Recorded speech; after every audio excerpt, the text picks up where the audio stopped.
Hello everyone, and welcome to my channel General Hospital Official. I hope everyone is having a wonderful day. Before we begin, please hit the subscribe button and give this video a thumbs up. Dax is the latest General Hospital patient to die under mysterious circumstances, and Drew is furious. Today on General Hospital, the Quartermaines blast into Drew, Nina begs Willow to take the kids and leave, and Ava learns upsetting news concerning her bank account.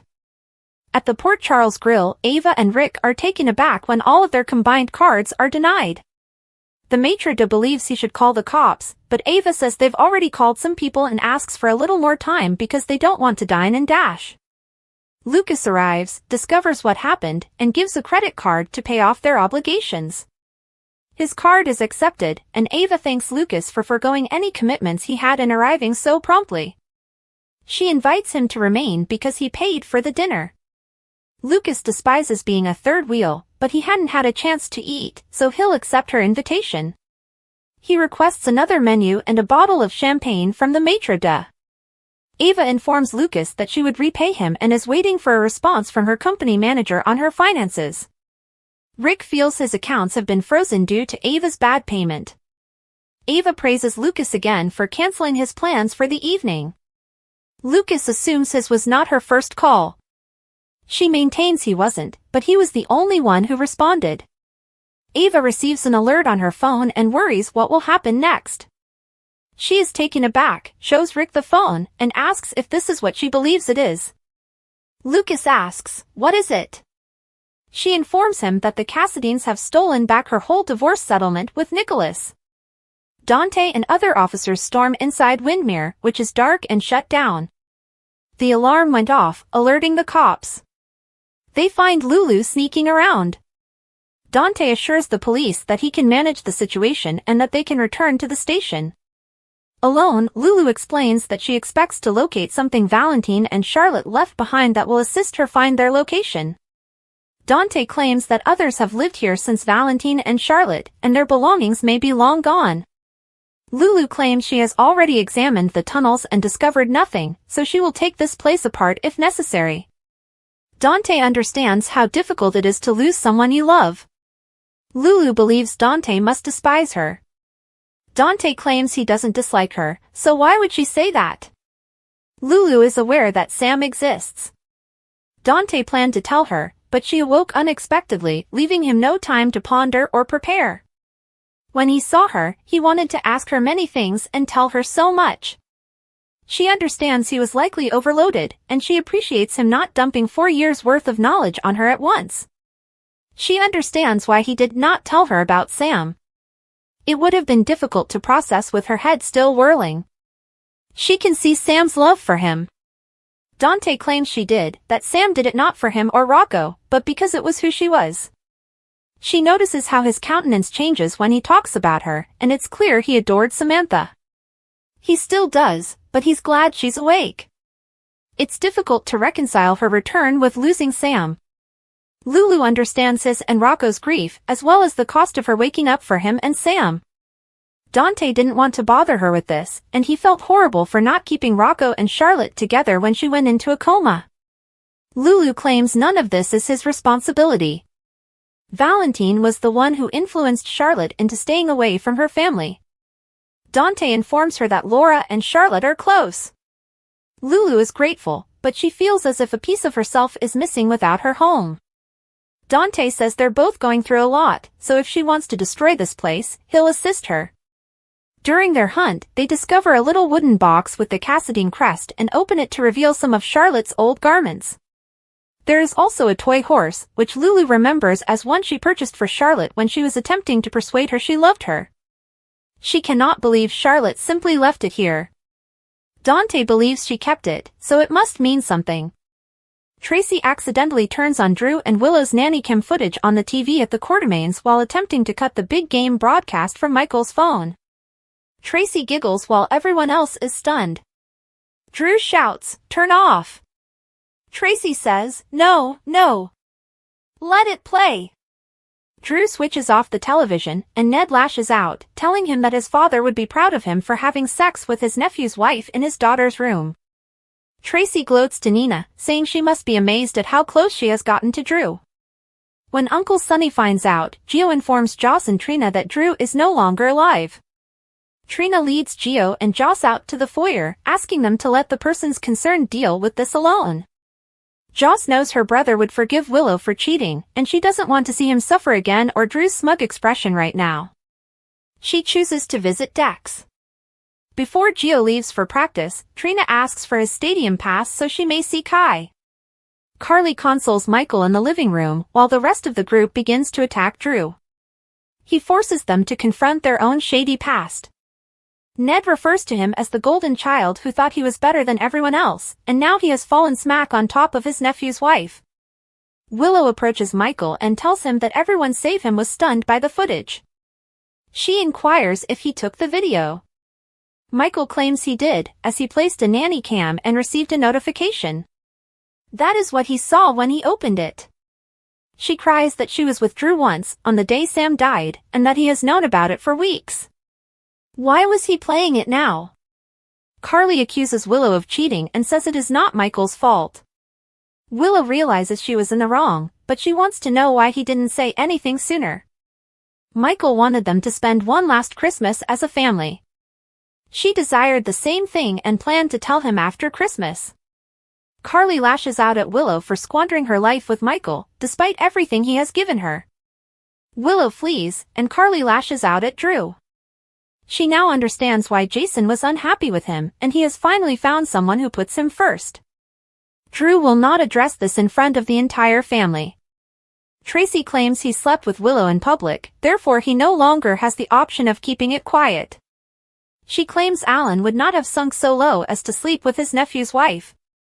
Carly rushes away, and Drew informs Ned and Tracy that this was not planned and that they should stay out of his life. Tracy urges him move to DC right away because Monica will kick him out if she finds out. Tracy also wants to disseminate the tape to the rest of the world to prove what a bad guy he is. Drew doesn't care what they do to him, just please don't injure Willow. Michael snaps, now you're concerned about what happens to Willow? Drew says he's only thinking about Willow, Scout, and the kids right now, and Olivia agrees. Scout will not benefit from this footage if it becomes public. Drew's mistakes should not cause the children to suffer. Tracy, Ned, and Olivia depart, leaving Drew and Michael alone. Drew claims that sharing this tape will have a negative impact on everyone, including himself, and that it is now up to Michael to decide. Michael claims he's not revealing it just to protect his children, Willow and Drew. He's disgusted that Drew can use the others to shield himself from his error. Drew yells, "You know nothing about me and Willow." Michael invites him to tell him about them instead. Olivia tells Ned and Tracy that they must assist Michael through this. Tracy responds, "Once a cheater, always a cheater, but I will play nice for Michael's sake." In the kitchen, Brooklyn informs Chase and Sasha that Drew is living up to the Quartermain name by sleeping with individuals he is not married to. She advises Chase not to worry because she is a Chirulo. Chase has never been concerned about her, but he has thought about it. Perhaps he and Sasha should have stopped playing God with Michael and Willow's life years ago. Maybe Michael and Willow weren't supposed to be together. Sasha interjects, saying she can't believe Willow would cheat on Michael, but it's not Michael's fault or what she and Chase did years ago. Chase admits that he was crushed when Willow left him and he believed he would never fall in love again. He was mistaken, and he didn't know Willow wasn't the right person for him until Brooklyn came along. Nina takes Willow to the gatehouse and tells her to pack anything she can find for herself and the kids and come to her house. Willow isn't sure if she can take the kids away from Michael and their home, but Nina believes Michael is a Quartermain and a Corinthos, and things will get ugly. She says this is a war, so if she wants to see her children again, she should fetch them immediately. Willow and Nina assemble the children. Before they can go, Carly stops them at the door. She asks, "You wouldn't try to take Michael's children from him, would you?" At the stadium, Kai continues his press conference following his victory. The interview concludes, and Trina arrives to see Kai. He didn't expect to see her. She came to congratulate him on his performance in the game. He assumed football wasn't her thing. She claims it isn't, but she watched it with individuals who were completely into it. She tells him he has a lot of people supporting for him and that he performed fantastic on the field. Kai praises her for calling him out on his coursework and bringing to his attention subjects he hadn't considered before. She appreciates him completing their homework and wants to learn more about his favorite sport, football. He explains the terminology and tells her they have one more game left. It's a big one, the bowl game. Trina has no notion what that implies, but she believes they should conduct the presentation together and inquires whether the extension is still an option. Joss arrives at the hospital and the corridors are dark and empty. She hears Gannon and Liz's conversations, as well as other beeping sounds from Dex's room. She unlocks the door, and they try to revive him with paddles. Gannon cries, "We aren't going to lose him." Anna emerges behind Joss and invites her to accompany her. Joss questions Anna about what happened. Anna does not know. Anna dropped by to check on Dex, and they were already working on him. Joss is surprised because she was just chatting to him on the phone, and this may be a reaction to his drugs. Instead of speculating, Anna suggests that they wait for his doctor to arrive and speak with them. Anna attempts to contact Carly, while Joss tries to persuade herself that Dex has survived worse. Gannon exits Dex's room and apologizes to Joss, explaining that they tried everything they could, but Dex did not make it. Liz tells Dex in his room that he is the second person to die in this manner, which makes no sense. She observes something very wrong is going on here. Next on General Hospital, Lulu expresses concern to Dante that she will never see her daughter again. Portia advises someone that they need to pull back from patient care. With Ned on her side, Tracy tells someone, "You are not one of us." Drew asks Michael, "Would she ever cheat on you if it weren't true?" Willow reminds Carly, "What happens next isn't up to you." At the footbridge, Joss laments to Jason, "I'll never let this go." General Hospital spoilers, Dante's PTSD returns following Cyrus killer revelation. General Hospital teasers hint that Dante Falconeri and Lulu Spencer were once blissfully married for many years. But everything changed when Dante took an undercover job overseas, which kept him away from Port Charles for months on end.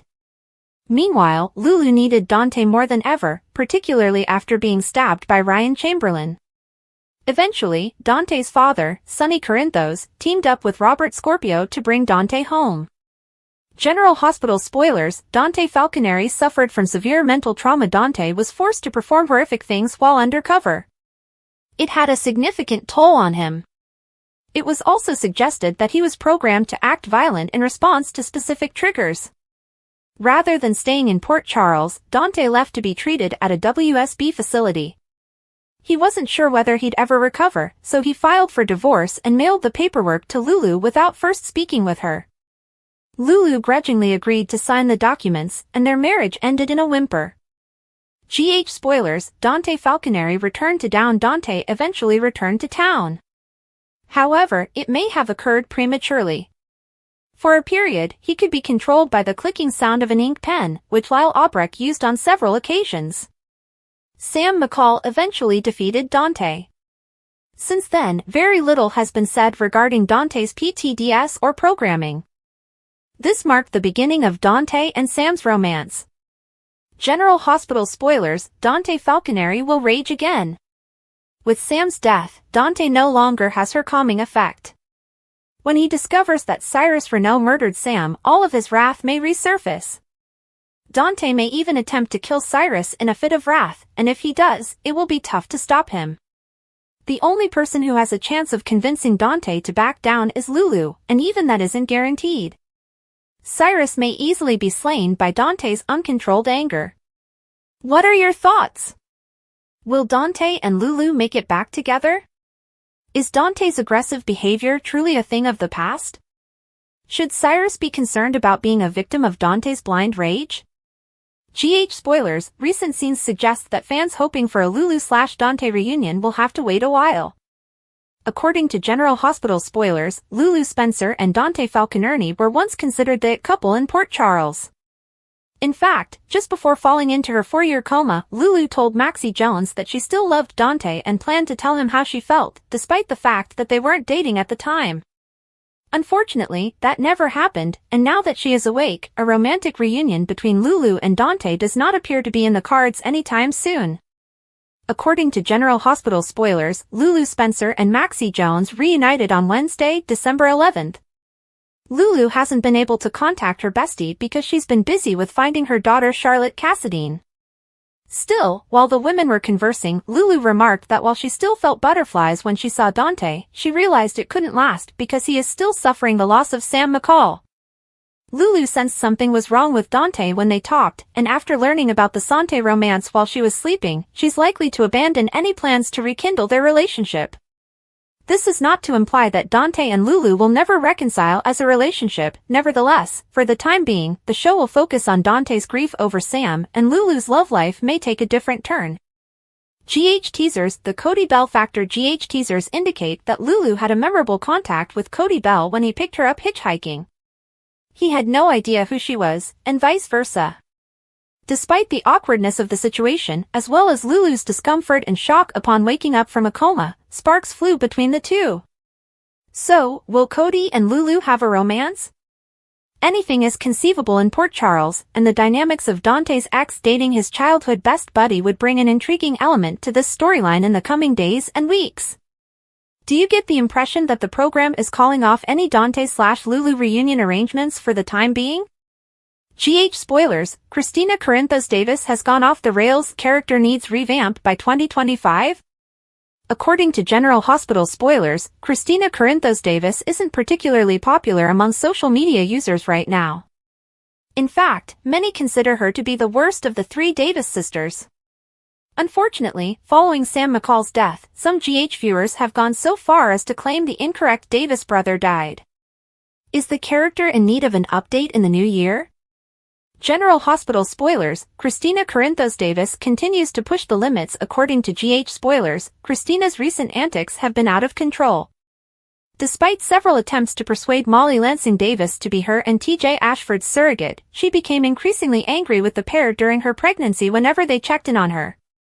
Given that she was carrying their kid, any parent would want to show their support for their surrogate, so Christina's reaction was absolutely inappropriate. Christina dismissed all of the warnings that she'd become overly close to the kid she was carrying, but then did exactly what everyone was worried about. She attempted to win custody of the child before it was even born. Her latest comment about Molly not being baby Adela's true mother also hit home with GH fans and her sister. It's even cringy when Christina refers to Molly and TJ's kid as Adela rather than Irene, as they named her. To top it all off, while the Metro Court pool disaster was simply an accident, Christina should never have gone to see Ava Jerome that fatal day. Christina, who was 8 months pregnant, could have just dropped the subpoena and let Diane Miller handle it. GH spoilers rules for thee but not for me. Speaking of Ava, Christina wants Ms. Jerome to pay for the baby's death, but then feels it's great that Sonny Corinthos got away with shooting Agent John Jagger Cates, or any other illegal action he does. The sad reality is that Christina has evolved into a train wreck of a character, and while most people get older and wiser, this does not appear to be the case for her. Will she become better in the coming year? Unfortunately, Christina's desire for vengeance on Ava, combined with Sonny's desire to enable his daughter, may mean that she deteriorates more over the coming weeks and months. Molly and Christina appear to have grown closer following Sam's tragic departure. However, this was shattered once more when Ava's verdict was read. Is there any chance that the last two Davis sisters can reunite? Can Christina put her act together? Here's why Drew and Willow's affair revelation is good for General Hospital. Cameron Matheson discussed Drew's errors and how the affair with Willow will ultimately benefit the show and its followers. The mother of all bombshells was revealed on the December 12th episode of General Hospital. Tracy, upset that everyone was watching the PCU football game instead of the Quartermaine Christmas party, attempted to disconnect the stream from Michael's phone. She unintentionally played a tawdry nanny cam video of Drew and Willow doing whoopee. Everyone was horrified, and the shockwaves caused will be irrevocable. Cameron Matheson discussed Drew's point of view and his personal reaction to the shocking story. Let the mortification begin. Obviously, people are in shock, Matheson told TV Insider. The Quartermaines enjoy it because they are already anti-Drew. Everyone else is humiliated. It becomes ugly, fast, and appropriately so. It feels like everything is unraveling. He admitted that at first, he was surprised and perplexed by the path the writers were taking with Drew. And he had to speak with the higher-ups to get it explained to him and finally realize where they were heading with it. Drew's dark side has been rising for some time, as seen by his plot to betray Curtis and grant Michael the post of CEO at Aurora. After seeing the footage of Willow sleeping with Drew, Michael channels his dark side to assist Curtis in taking Drew down. Matheson had underestimated the scope of the issue. It's way bigger, wilder, and more disruptive than I ever could have imagined, which I say in an exciting way. It's a good thing Drew has been an outcast since he was kidnapped by villains for a couple of years, from 2019 to 2021, and then went to prison for a while to protect Carly from SEC charges of insider trading. But interacting with Willow has helped calm his wrath. Matheson noted, ultimately, you'll see as the story develops, there's more of Drew being outcast, and I think he's just really latching on to Willow, who's also a little bit of an outsider in a sense. However, the actor expressed hope that the affair will lead to something wonderful. I believe it has the potential to be a truly lovely love story. While affairs are typically messy, and despite Matheson admitting that Drew's not thinking super clearly in all ways, he is optimistic that the end will be positive for the program and win over people who were first turned off by the affair. The tensions in Port Charles rise as secrets are revealed and lives are upended. From financial setbacks to stunning revelations and terrible losses, the residents face a slew of obstacles. Here's a detailed look at the unfolding disaster.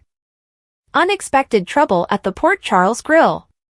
Ava Jerome and Rick Lansing face an unpleasant situation at the Port Charles Grill when their combined credit cards are denied. The maitre d' looks at them suspiciously, implying that he may contact the cops.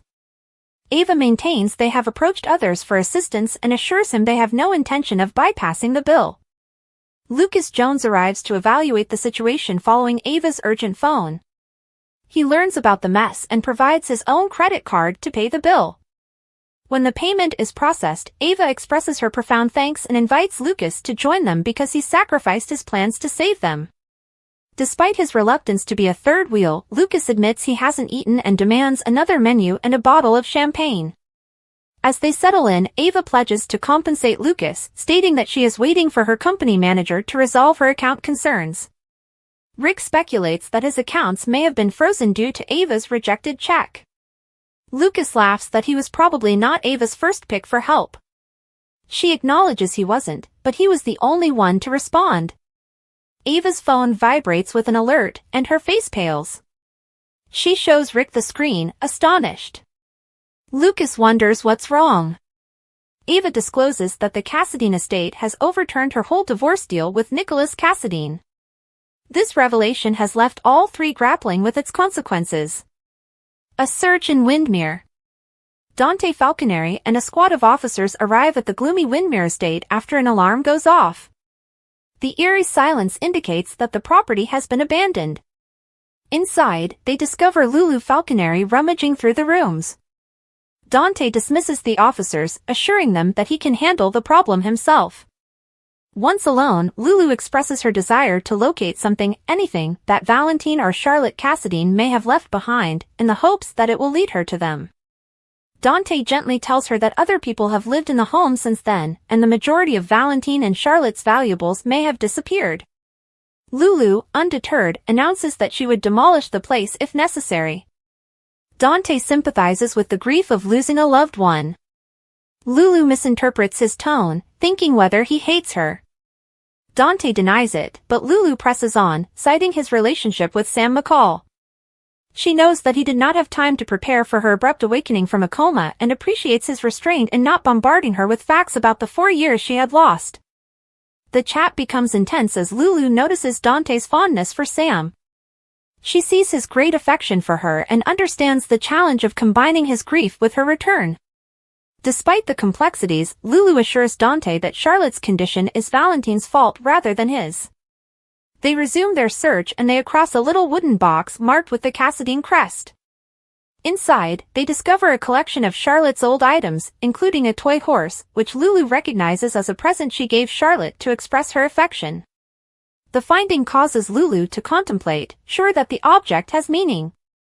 Quartermaine family drama unfolds. A regular family gathering at the Quartermaine house turns chaotic when Tracy Quartermaine mistakenly plays nanny cam footage of Drew Kane and Willow Tate in an intimate moment. The video, which was meant to showcase Michael Corinthos' streaming skills, instead reveals the affair to a surprised audience. Tracy, ever the provocateur, laughs and insists on letting it play until Drew quickly turns it off. The room erupted.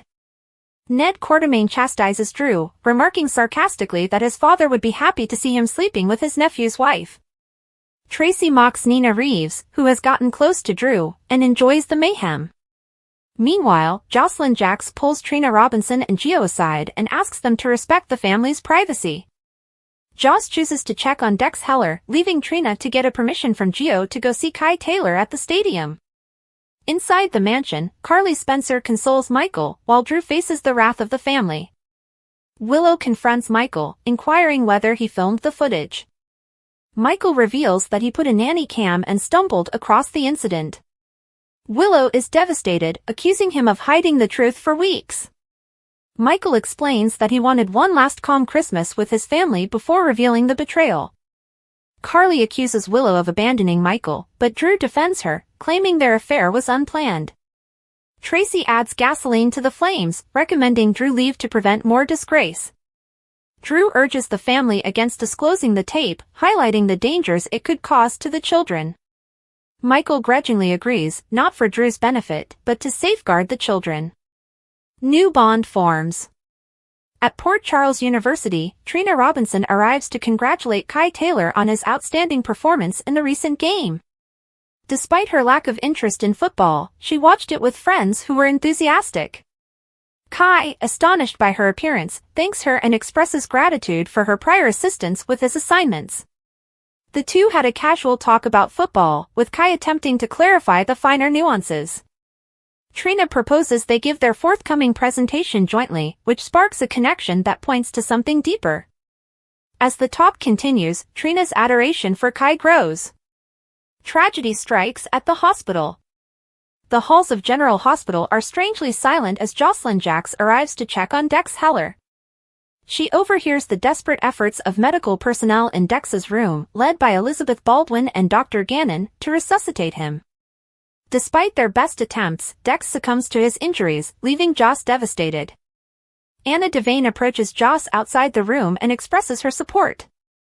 Joss, in disbelief, struggles to process the loss while hoping that it was all a mistake.